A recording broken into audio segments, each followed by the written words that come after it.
கிளாஸ்க்கு வந்ததுக்கு அப்புறம் நிறைய டிஃபரன்ஸ் இருக்கு. இவர் வந்து சொன்னாரு இல்லைங்களா, அங்க ஒருத்தர் வந்து கண்ட்ரி தாண்டி ஹீலிங் கொடுக்குறாருன்னு. அது நான் லைவா பாத்துட்டு இருக்கேன் இவர்கிட்ட. ஒரு குழந்தைக்கு வந்து ரொம்ப மூச்சு முடியல, ரொம்ப வீசிங்கா இருக்கு, ஹாஸ்பிட்டல் கூட்டு போய் அட்மிட் பண்ண போறேன். இவர்ல அதெல்லாம் ஒண்ணும் வேண்டாமா, நீங்க இருங்க, நான் ஹீலிங் கொடுக்குறேன் அப்படின்னு. ஒரு 1/4 மணி நேரம் கழிச்சு அவங்க அம்மா திருப்பியும் ஃபோன் பண்ணி சரியா போயிருக்குங்க, ரொம்ப தேங்க்ஸ் அப்படின்னாங்க.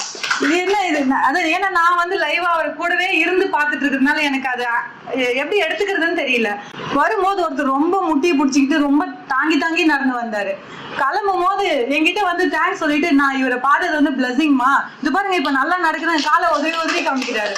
ஸோ அந்த மாதிரி எல்லாம் நிறைய சேஞ்சஸ் வரும்போது என்னாலே அக்செப்ட் எப்படி இதெல்லாம் நடக்குது அப்படிங்கிற மாதிரி.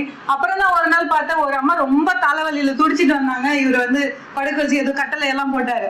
அப்போ தெரிஞ்சுக்கிட்டேன், ஓ இவர் வந்து அடிஷ்னலா இந்த மாதிரி எல்லாம் கேதர் பண்ணி நாட் ஓன்லி அக்குபங்க்சர், இந்த மாதிரி எக்ஸ்ட்ரா எல்லாம் பண்ணி தான் பண்ணிக்கிட்டு இருக்காருன்னு.